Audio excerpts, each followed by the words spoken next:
The Selfish Giant by Oscar Wilde.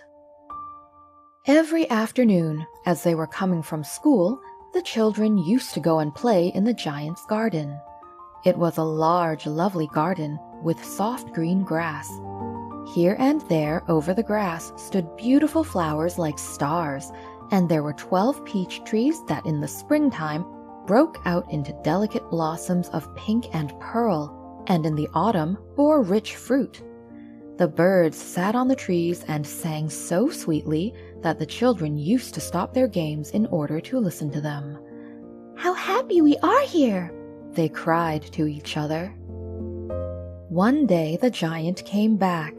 He had been to visit his friend, the Cornish ogre, and had stayed with him for 7 years. After the 7 years were over, he had said all that he had to say, for his conversation was limited, and he determined to return to his own castle. When he arrived, he saw the children playing in the garden. "What are you doing here?" he cried in a very gruff voice, and the children ran away. "My own garden is my own garden," said the giant. "Anyone can understand that, and I will allow nobody to play in it but myself." So he built a high wall all around it and put up a notice board. "Trespassers will be prosecuted." He was a very selfish giant. The poor children had now nowhere to play. They tried to play on the road, but the road was very dusty and full of hard stones, and they did not like it. They used to wander round the high wall when their lessons were over and talk about the beautiful garden inside. "How happy we were there," they said to each other. Then the spring came, and all over the country there were little blossoms and little birds. Only in the garden of the selfish giant it was still winter. The birds did not care to sing in it as there were no children, and the trees forgot to blossom. Once a beautiful flower put its head out from the grass, but when it saw the notice board, it was so sorry for the children that it slipped back into the ground again and went off to sleep. The only people who were pleased were the snow and the frost. "Spring has forgotten this garden," they cried, "so we will live here all the year round." The snow covered up the grass with her great cloak, and the frost painted all the trees silver. Then they invited the north wind to stay with them, and he came.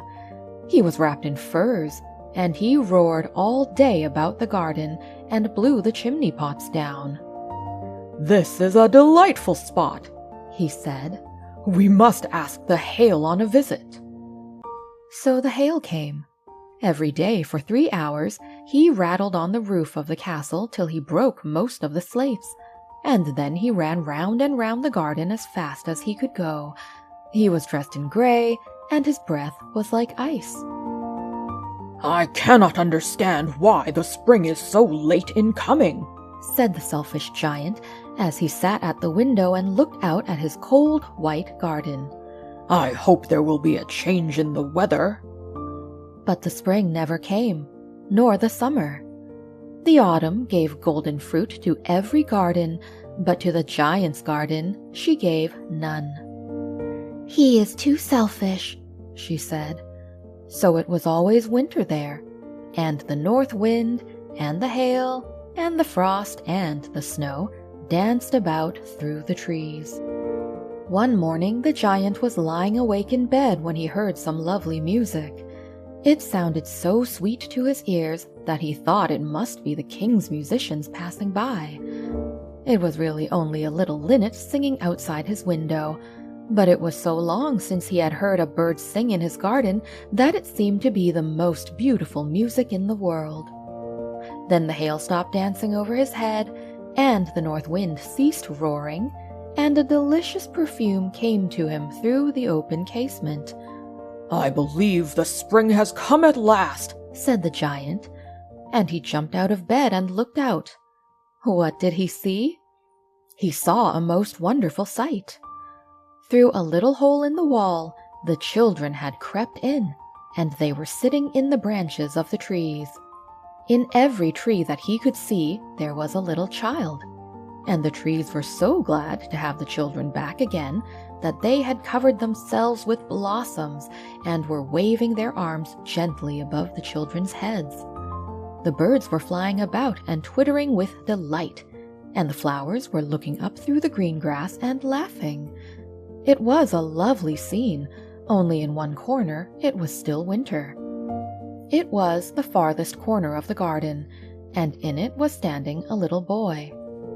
He was so small that he could not reach up to the branches of the tree, and he was wandering all round it, crying bitterly. The poor tree was still quite covered with frost and snow, and the north wind was blowing and roaring above it.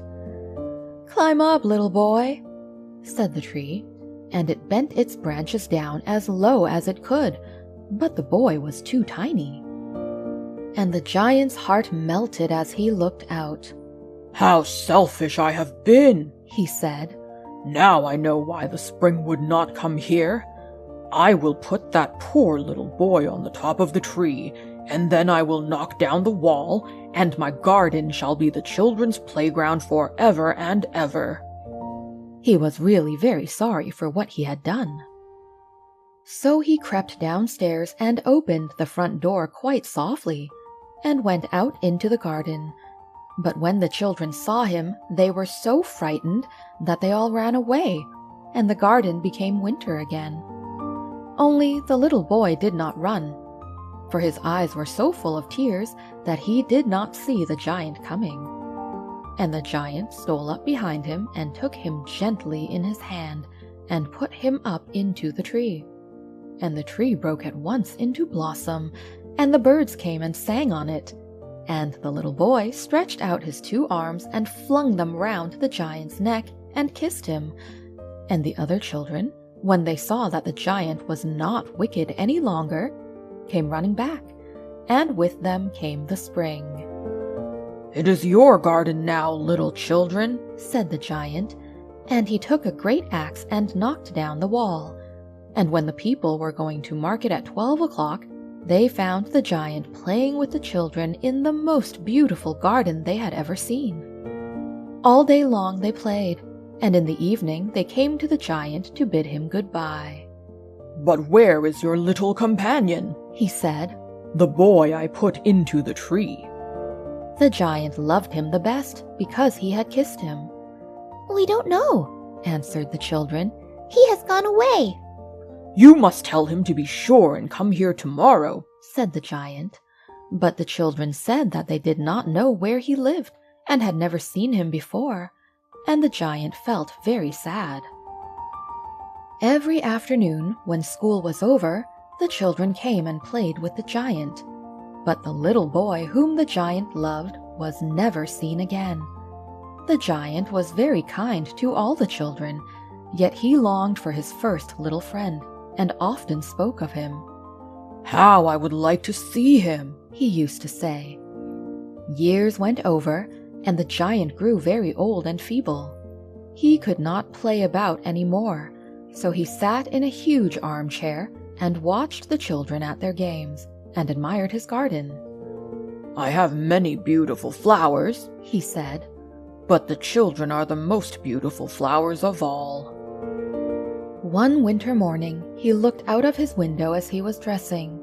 He did not hate the winter now, for he knew that it was merely the spring asleep, and that the flowers were resting. Suddenly he rubbed his eyes in wonder, and looked and looked. It certainly was a marvelous sight. In the farthest corner of the garden was a tree quite covered with lovely white blossoms. Its branches were all golden, and silver fruit hung down from them, and underneath it stood the little boy he had loved. Downstairs ran the giant in great joy and out into the garden. He hastened across the grass and came near to the child. And when he came quite close, his face grew red with anger, and he said, "Who has dared to wound thee?" For on the palm of the child's hands were the prints of 2 nails, and the prints of 2 nails were on the little feet. "Who hath dared to wound thee?" cried the giant, Tell me that I may take my big sword and slay him." "Nay," answered the child, "but these are the wounds of love." "Who art thou?" said the giant, and a strange awe fell on him, and he knelt before the little child. And the child smiled on the giant and said to him, "You let me play once in your garden. Today you shall come with me to my garden, which is paradise." And when the children ran in that afternoon, they found the giant lying dead under the tree, all covered with white blossoms.